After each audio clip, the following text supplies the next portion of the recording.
I realized how much introvert people suffer from an extrovert-dominated world, not because they are more extroverted people, but because extroverted behavior is the one that is valued.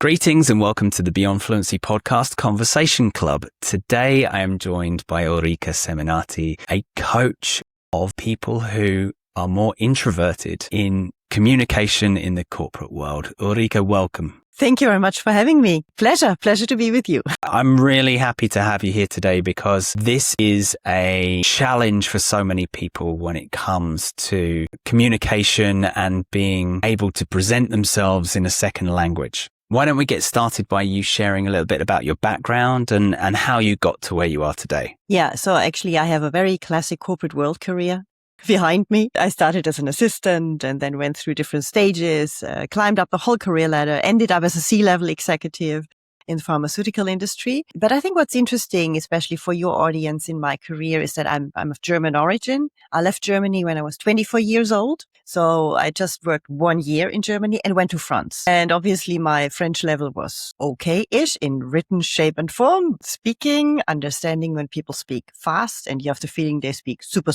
fast when you arrive there. Was a real challenge. So I did my whole career actually in foreign languages, first in French, but then also obviously more and more in English, because that was just the international environment that demanded that. Because then I moved to Zurich, to Switzerland, started working in Switzerland 15 years ago, ended up in Zurich at the end. And that's all in English. And I worked with a lot of native speakers, sometimes in teams with only native English speakers and me, the only one having a German background, even though we were in Switzerland. So it's with the paradox, but a very typical situations in the big cities in Switzerland, in the multinationals. Yeah. And so that's maybe what's the most interesting. So I had to make my career always in another language, always learning the things in another language, presenting them, sitting at the table with people in meetings and always having this barrier of, am I explaining this well enough? Am I saying things grammatically right? Yeah. Instead of only, let's say, focusing on the actual content itself. So you have this double focus all the time. And that was how my professional life was all the time. So I can't even imagine how it is when you work and live in the country of your origin with your native language only, and that's it. I don't even know how that is actually. You a relief to be in that situation in a lot of ways. Yeah, I think it would be. Your career has purely been based on living and working in another culture, another environment, another language. How did you navigate those early years when you were in France, when you went from having a good understanding of the written language to having to speak? What were some things that you did to be able to manage that situation? That's a good question. What did I do for that? I mean, it happens kind of by itself because you're forced into it. I mean, you have no other choice. It's just everybody speaks this other language. You have to do it. But what was really, especially in the beginning, what was super stressful was my own personal bias of wanting to be perfect, not saying things wrong. And I really admired other colleagues. At some point we had an intern and she just came from Germany and she just spoke, how she could. And it was fine. She questioned herself on that all the time. I was like ruminating in my head, rehearsing my sentences, preparing my sentences before I said something. So it was an extremely time-consuming act. And what actually made a difference, where I made real progress, was, it's not obviously an easy tool for others. I was falling in love with a French guy.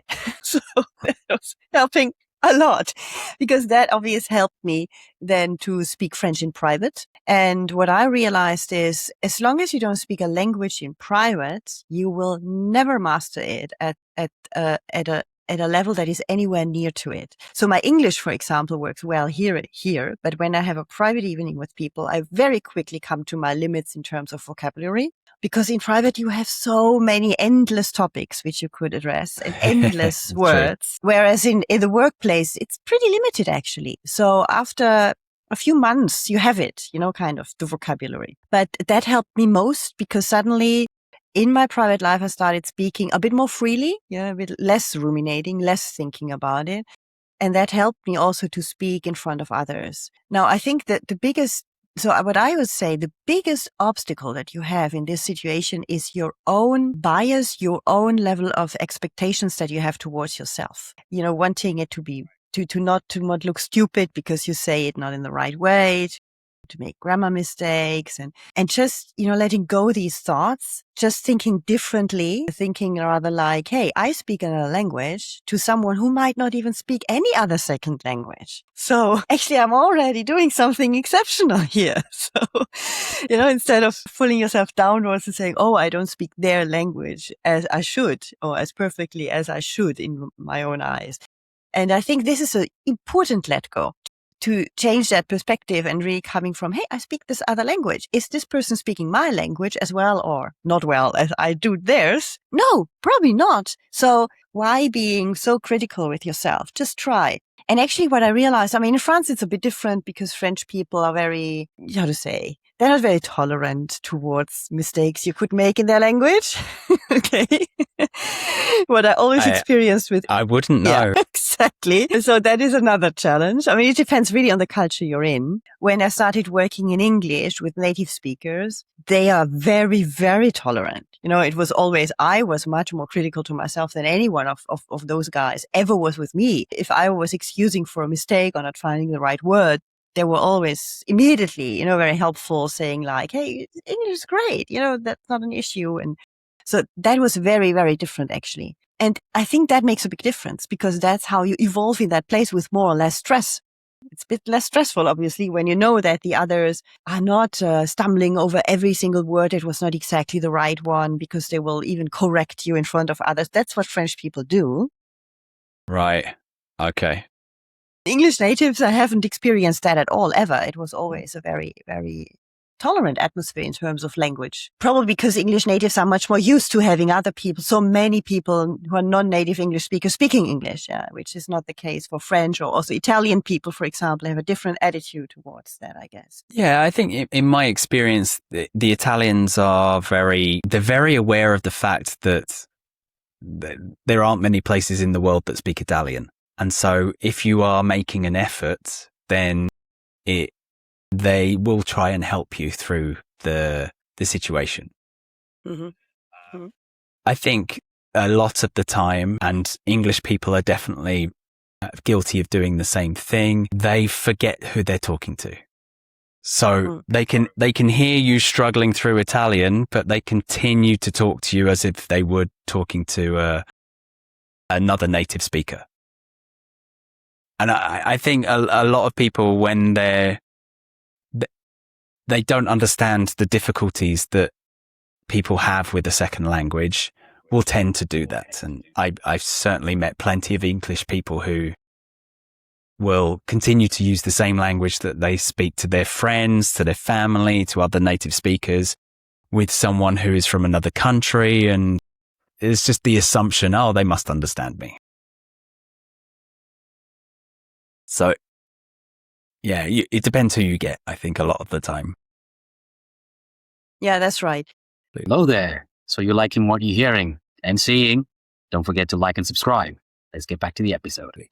All right. So tell me more about your work with introverts and where does that come from? Would you describe yourself as an introvert? Has this come from your experience or is it just something that you noticed people needed support? It's a mix of both. So I'm certainly not the most introverted introvert, but I'm still an introvert. Many people wouldn't say that I'm an introvert because I'm very comfortable with public speaking. But where I know that I'm an introvert is that every situation when it's about socializing in the breaks even or at any kind of social networking, I hate that. I'm really just really very, very uncomfortable. My way of resourcing is alone time, having a walk, reading a book, just doing nothing basically is a good way of resourcing for me. And on the one side, it's my own story of which I was not really very much aware for a long time, because I'm not a typical introvert. So even myself, I didn't sometimes understand why I feel so uncomfortable in certain situations, whereas in others, where typically introverts would feel uncomfortable, I'm not uncomfortable. So it was a bit difficult for me. But once I stopped actually working in the corporate world, where I never really questioned that or analyzed that even for myself, when I started working with people in coaching, because I do leadership, communication coaching, also career coaching especially, I realized that I can work best with introverted people because there's the biggest progress that I can create together with them for them. Because I realized how much introvert people suffer from an extrovert dominated world, not because they are more extroverted people, but because extroverted behavior is the one that is valued. Be charismatic, you become a leader. Be good at self-promotion, you get a promotion. Yeah, for sure. Because you're heard, you're seen, your achievements are seen. And for introverts, they got often criticized in their annual review that they're not visible enough, they should speak up more, and so on. And many just have no clue how to do that. They hear it again and again for years and years, and it's like, I can't, it's not my thing. How should I do that? And I realized that there's a lot of suffering out there, a lot of frustration. And so this is where this came for me as my main focus. And I realized after like 6 years of doing coachings for both extroverts, introverts, which I still do, nothing against extroverts, but that my heart is really with the introverts, that I see how difficult it is to take something out of whatever you find as tips and tricks and comments on social media or even in any kind of training. It's always feeding extrovert behavior or pushing towards that behavior and finding something that builds on their strengths rather telling them, hey, you have to change. You're just something's wrong with you because you have to change. That's really very close to my heart now. Doing things really differently, looking at the situations differently and giving them the tools to manage them in their own way, not in an extrovert way. Right.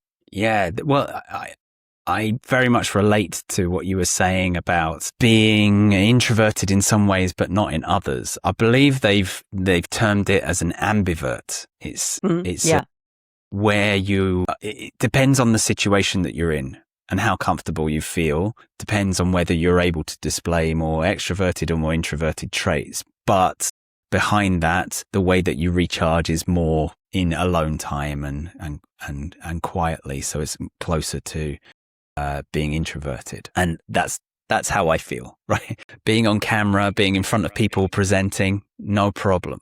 Put me in a room full of people that I don't know, where there are large groups of people who know each other. Well, okay, yeah, that's very uncomfortable. I'm not happy about that. So yeah, I think it is certainly a challenge for more people than is expected. Yeah, I agree. Statistically, it's half of the population, roughly. But most introverts think they're the only ones, which is because so many others try to hide it. And they hide it as well. We introverts try in these situations which you just described, where everybody's in little groups and they're chatting and they're laughing and they're telling about whatever stories from past weekend. And you say, you don't want to do this, right, but you have to. So you do it. So finally, uncomfortable or not, because you have to, you will still join a group. You will still try to continue that conversation, to participate, to bring up your stories, even if you don't feel like it.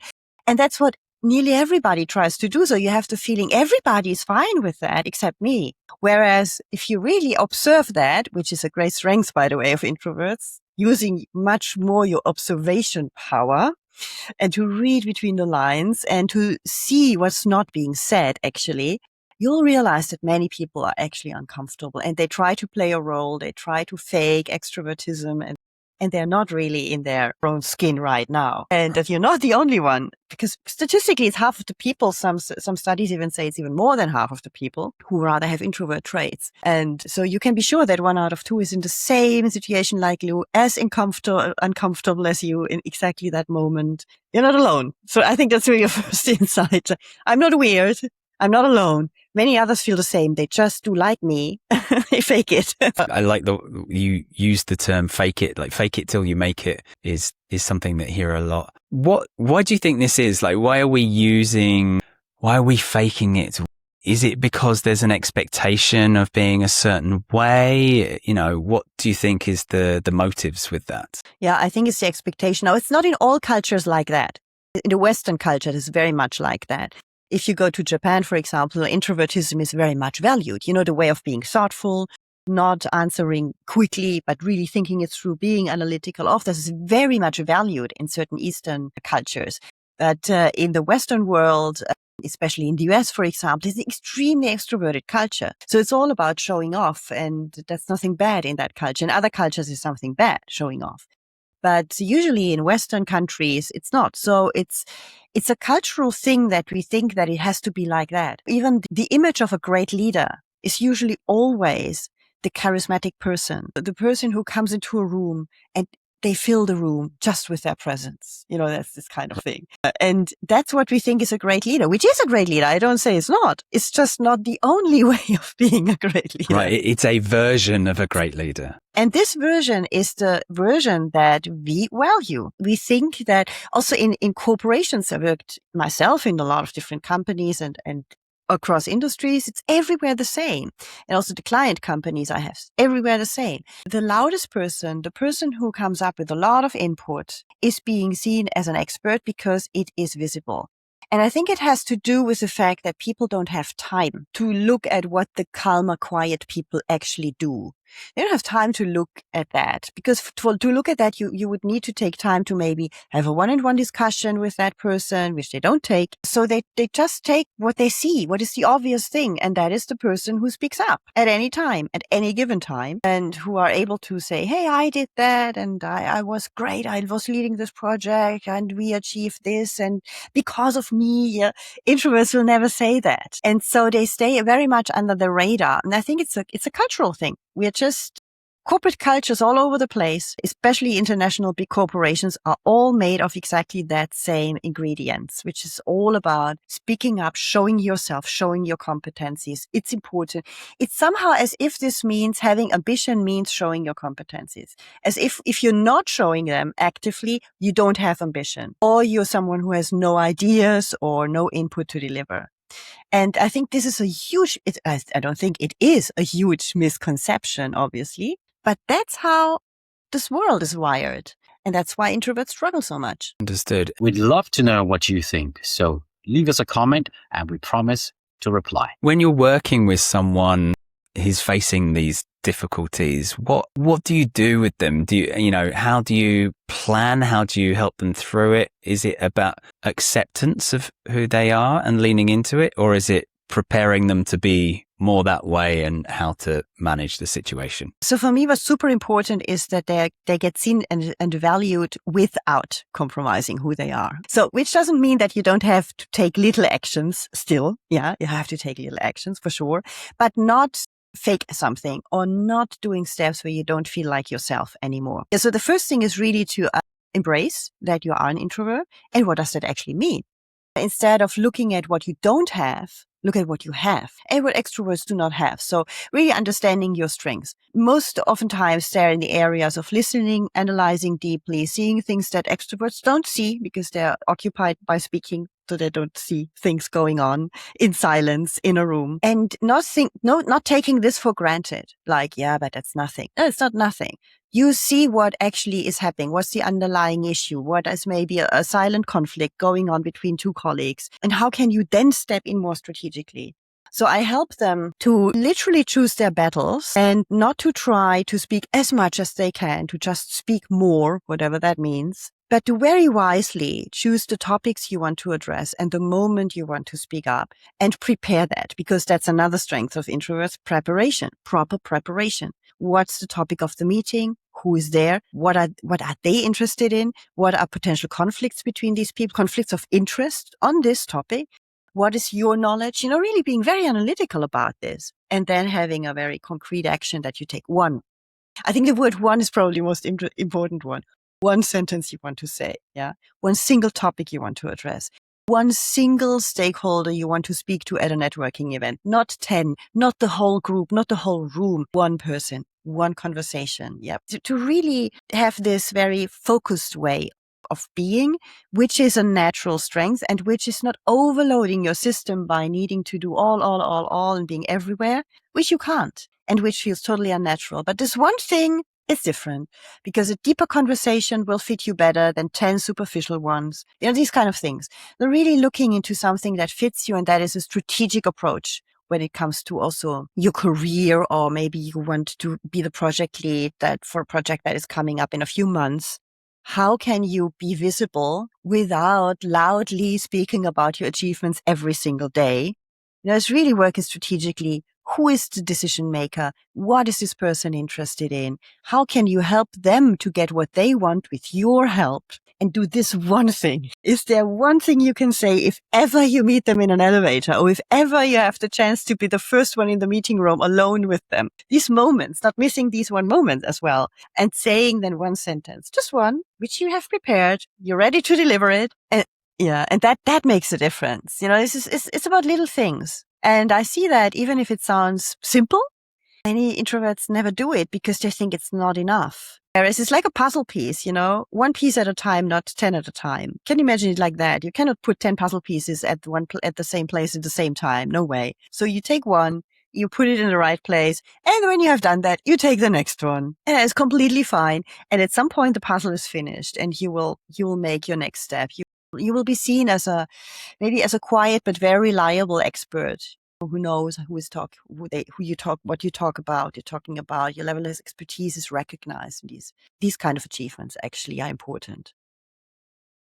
Yeah. So what's the one simple step you can take towards any of these bigger goals that you have? We talk about this all the time with people, particularly with language. What's the one situation that you want to be more confident in speaking in, right? And it is very well connected. So I really love that. It's such a great insight because we tend to overcomplicate everything now with the amount of information that we're bombarded with all of the time. We're thinking about 7 different things, 3 different projects. What am I going to get the wife for her birthday, right? There's always so much mental clutter. So really focusing in on the one thing helps to focus the mind on what's important. Yeah. And I think it's like you say, it's very valuable for both, for the language preparation, but also for the introvert preparation.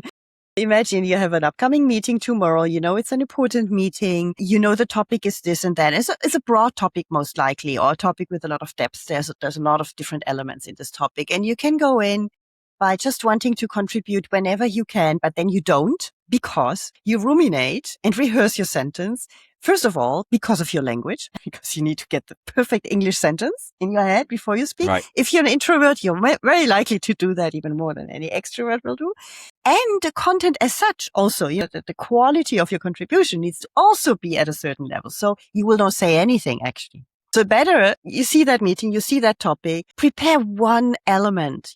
Once more, it's not about the whole thing. There's one element to this whole topic, one important key maybe, one important risk you want to point to, one important opportunity you want to make stand out, whatever. One thing, and you prepare that. And if it's an English sentence, you're not a native speaker, then you prepare it in English with the right words ahead of time. And in the meeting, you have it kind of ready, even if you don't say it like this word by word. But if your thought process happened before, you will ruminate less in the meeting because you have prepared that. So you're just waiting for the moment when it comes to this topic. And this is when you say something that has substance. Yeah, because that's your strength. You can create substance. So say something with substance instead of trying to step into the conversation, which is absolutely not your natural talent. And I think this way is coming together also from a language perspective. It's making it easier then. Okay. So this is a personal question. This is for my personal struggle with speaking Italian. The culture here is very much about people speak quickly and they speak over the top of each other. Okay. So as someone who's more introverted and I have a lower language level, so confidence to interject is difficult. What would you suggest for someone in that situation where you're withholding because of the language difficulty, but also because the room that you're in is chaotic in terms of the style of communication? I would say that you introduce before you say something that you want to say something. That actually works in other languages, but really like saying, excuse me, excusey. So Yeah. excuse me, I want to say something. Can you please listen now for a second? Being Right. Wow. interrupting like this. Because if you interrupt right away with your content, which then is not heard because 3 people speak at the same time, you'll be very frustrated. because you feel like as if your content wasn't good enough or what you wanted to say wasn't interesting enough. So you will feel like personally offended a bit by it. Yeah, more or less. Whereas if you just, first of all, say, hey, you kind of, shuffle a break on opening in the discussion by saying, hey, I have a point here. I want to say something. Or hold on a second, what you would say in English. I would say, hold on a second. Can I please say something here? Because then if they don't listen to you, it's not so bad for you because you haven't contributed. It's not on the content that they are not listening to you, but it's pretty likely that they will because that's what people hear. It's not like just another content but what the other person saying was just more interesting or louder. It's like, hey, somebody wants to say something. Oh, I can't overhear that really. I mean, it's like, and creating a break. And it's the same actually in normal meetings. You can do the same thing. Just, hey, can you just stop here for a second? I want to say something about this. It's good to have the attention, to create the attention and to somehow make the others shut up, literally, to listen to you for 30 seconds. No, I really like that. It shows that part of your language preparation can be politely interrupting to let people know you want to say something. And with that is appropriate tone and volume to get people's attention.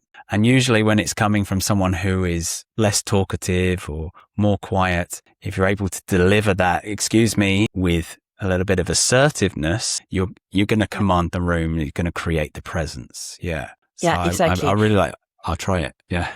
Yeah, exactly. And that's what I mean when I said before, just you have to do little steps out of your comfort zone because that is a step out of your comfort zone. But it's not as if you had to deliver now a whole speech of 3 minutes in front of them right away. And, you have be the most charismatic speaker ever. It's just this one thing, will take you a few seconds of courage, a few seconds, yes, to be maybe a bit louder, a bit more assertive, but with a simple sentence actually, because it's just about, hey, can we just hold on for a second? I want to say something. And then you say your thing, and that's it gives you a different platform, actually. Yeah. Yeah, it creates a bit more gravitas, I think, towards you. Then you have to deal with the emotional aspect of, okay, all eyes are on me at that point. Yes. And I guess that's the uncomfortable part, right? Yeah. Yeah, exactly. But you don't have to mimic then, the tone of the others, which you would do if you just wanted to step into the conversation like this. You would start trying to mimic the tone and the pace and how they speak, and it doesn't work because it's not your style. That's why it doesn't work, because something in the energy is not right. And that's why people often don't even realize that you have spoken, actually. Something wasn't not the right match, whereas with the others, there is the right match because it's really their style. And this is why they're often more hurt than you are in that situation. You try to mimic them. What we said before, faking it is not good. You're not coming with your full energy if you fake something because you put all the energy into faking instead of delivering your own style, actually. Yeah, I completely agree. It would say that, again, from my point of view, when I'm trying to speak Italian, it's kind of clunky and disjointed, and I'm thinking of what's the word and the conjugation as I'm speaking. So it's very slow and labored. And you get the general sense when you're speaking to someone, unless they're a very patient person, they're waiting for what you're going to say next. They're trying to complete the sentence for you. This is my own personal problem because I'm relatively low level. I would imagine that the people you're working with and listening to the episode have a higher level, but there's maybe a little bit of this happening, particularly when speaking to native speakers. Yeah, that's right. And that is, they do it. They do it to help you for sure. Yeah. But for you, it feels like, oh my God, I'm getting assisted. I'm just not really not good at it. I'm not at all at the level. Oh God, when people do that. But the other side is coming usually from a good intention, usually. Yeah, absolutely. It depends how you process things as well. For me, I'm not an auditory learner. So if you correct me in the moment, I'm not going to remember the correction. Yeah. If you write it down for me and explain why, I'm much more likely to, because I can see it, then I can see, okay, this is what I said. This is what you're telling me is different right here. And I can underline it. If I can see it as a visual processor, it's much easier. But when you're in the middle of a conversation, that's not always possible. Yeah, exactly. Yeah, it depends on your learning style. Totally.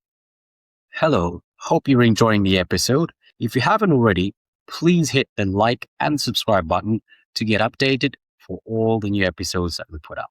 I would like to speak to you about the difficulty of managing your energy levels, right?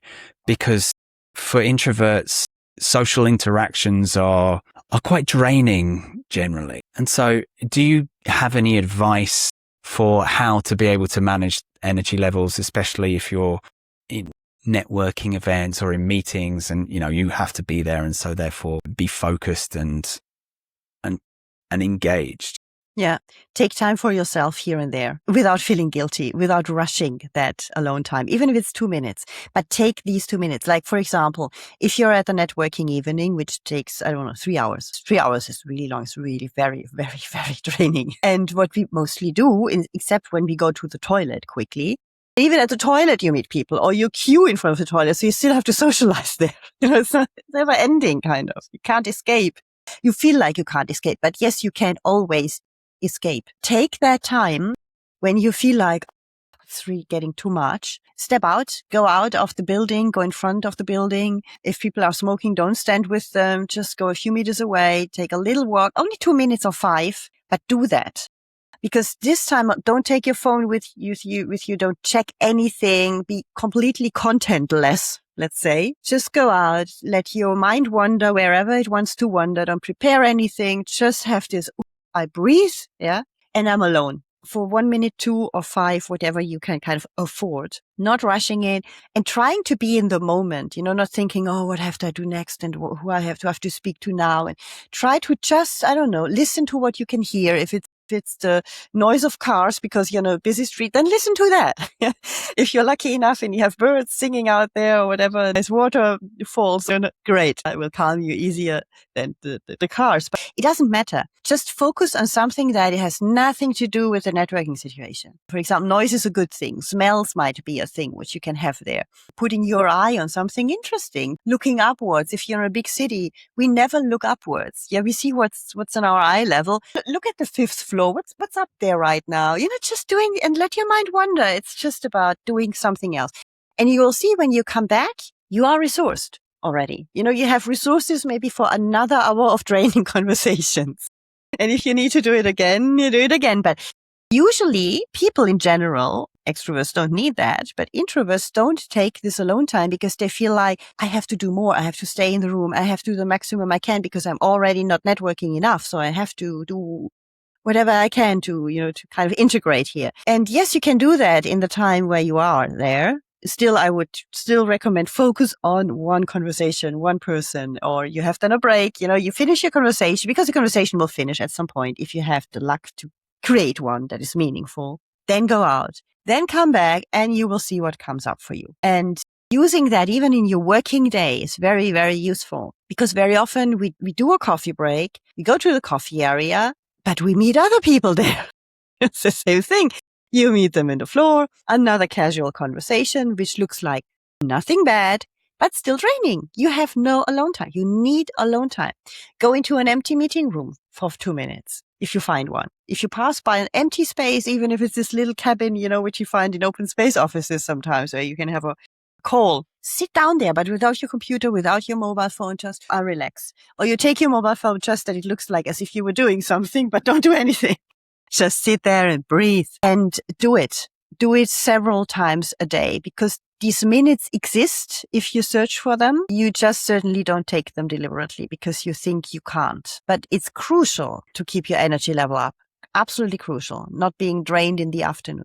Lunch breaks, the same thing. You can't exclude yourself all the time if you're in an office face to face with your colleagues. You obviously will have lunch with them, but maybe once a week at least you take your own thing. And you do your own thing because you want to have a walk outside and eat your sandwich alone and sit in a park or whatever, instead of having always this colleague thing. Because I found this in my corporate career really draining. To every single time have lunch with a group of colleagues, every time having conversations around whatever you did in private or here and there, all the time this pressure of I have to somehow be interesting. Yeah. So that's the thing. And I think an important shift that I always say to people, which is more of a content shift, instead of trying to be interesting, which is extremely draining, try just to be interested. That's a strength. Because being interested, that's in our nature. Ask questions, listen carefully, ask follow-up questions because you listen carefully. Don't care about how interesting you are, or if you have something interesting to say, don't care. Ask questions. And then it feels much more natural, much less pressure. Yeah, because it's something that you can do pretty well, actually. And forget about being as interesting as the others, what you always think you have to be. Forget about that.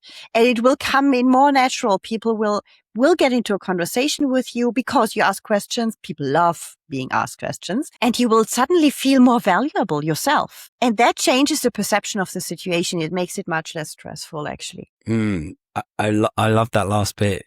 Focus on being interested rather than interesting. In my experience, people love to talk about themselves. And so if you don't, just let them. Exactly. When you pay attention to them, when you're actually paying attention to them and you're listening, following up, giving them your full attention, even if they've been talking about themselves the whole time, they will still say, I had a great conversation with Ulrike, for example, right? Yeah. I really enjoyed that. And so Yes. it's a superpower. And active listening is such an important skill. I think for a lot of people learning a second language, particularly, they always worry about the listening. Oh, I'm not going to understand everything the other person has said. But it's not about understanding everything the other person's saying. It's understanding enough of what they're saying that you can connect with them. And if you are, I think if you are introverted by nature, you're more likely to be able to do that. You just have to do enough to show the other person that you are engaged with what they're saying. Yeah, exactly. And I think what we always also underestimate in active listening, when we speak about listening, we always think about words. What is the words that are said? Whereas I always say, really active listening, you listen for the words and for the emotions. And that you can always do, no matter your language level. You see if the person seems to be stressed, happy, excited, whatever. And addressing this is extremely personal, and people feel really seen if you say something like that. For example, if you answer something like, you look really happy when you say that. Oh, or this seems to stress you a lot, And then you ask a follow-up questions. If you address the emotion that you see or that you hear in their tone, and introverts do that very well, because there's more sensitivity to these nonverbal cues. Address the nonverbal cues, and they will feel like, wow, they really understand me. They see me. It's like they feel really listened to, because you not only hear the words, you hear the emotion, and the emotion is universal. It doesn't depend on the language. You can feel it anyway. Absolutely. I love that. And seeing you get excited about it as well, like, okay, this is something that you really love to share with the people that you're working with. I'm stealing that. Sorry. I'm going to be telling everyone now. I'm going to take a clip from the podcast. I'm going to share it with all of my clients. Such a great tip. Yeah. Listen for the emotion, not just what the words that they're saying. Because so much of that, especially in English, so much of what is unsaid is through the emotion, the intention, the way that the voice sounds, right? And I think this is something that people forget about. So I really love that. I'm gonna share it with everybody. Who do you look to for inspiration with your work, and what can you recommend to people to take a look at? I think what is important is the book of Susan Cain, which is called Quiet, because there's a lot of research on introverts in it. There are not a lot of tips how to deal with your daily life. That's my job, but there's a lot of research, and it's quite eye-opening as well, because you better understand maybe, what's behind this, the statistics. You will not feel like awkward anymore. And, one important takeaway in the book, for example, for me was that there was a study made that introverted leaders who lead extroverted people have a higher productivity in their team than extroverted leaders leading a mixed team or an introverted team. And that is what often people totally underestimate, because the typical success ideal of a leader is the extroverted version, whereas statistically, no, the introverted leaders have actually better results. And to know that, see, that alone, if you're a leader, for example, or leading even a little team of 3 or 4 people, and you feel like, I have to be different. I have to be, more outspoken in meetings. I have to be more present there or whatever. No, the introverted leader who gives all the space to the team members has better results for the simple reason that the people then share their ideas. And so much more ideas are on the table, very simply. Because you leave the space, because you listen, because you take it and you analyze it and you build something from that. And just understanding this, and that was for me, for example, a great insight that I had seen in the book. And also she explains very much in terms of, she analyzed many, many different situations in universities, in companies, and what have you, in different cultures, to understand how extrovertism is actually the norm and how being introverted is very, very difficult because of that, and what actually that means in these kind of cultures or companies, for example. And I think it's very eye-opening. So I like that one very, very much.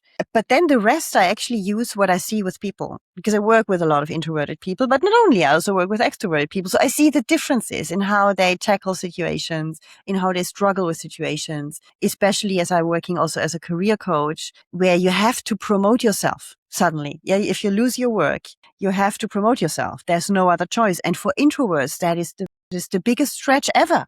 Yeah, especially if they didn't have to do that for 20 years and now they lose their job and suddenly they have to find something else and have to step into a role where they think that's not me at all. Suddenly I have to show up on LinkedIn. I hate it. I have to show up on social media. I hate it. I have to go out with my opinion. I don't want to do that. I have to go to networking events. I hate it too. I have to warm up all the people I haven't spoken to for the last 10 years because I'm not a socializer per se, and I haven't done it for 10 years. Why should I now contact them? I hate it.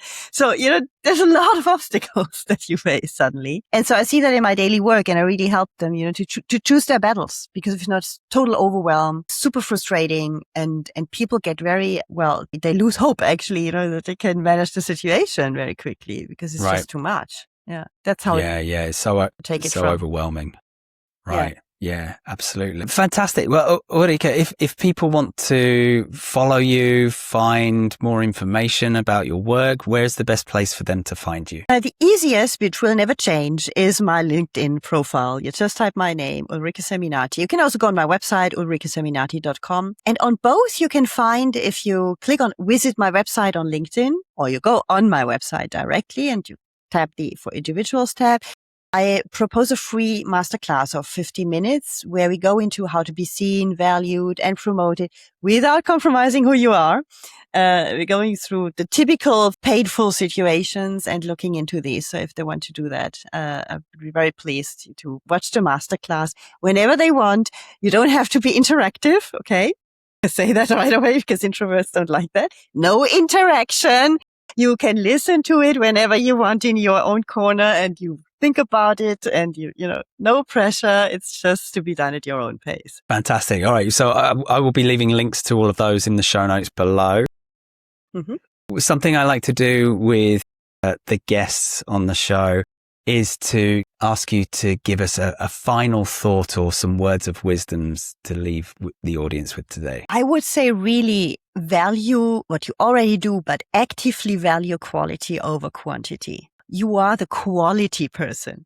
You deliver substance. You don't deliver quantity and superficial things. So just keeping in mind that this is not a weakness, but a strength, and build on exactly that strength. That the quality you can deliver, the depth you can deliver, that's your superpower. And use it like this and consider it like this. Fantastic. I love that. Quality over quantity. Ulrike, thank you so much for joining us today.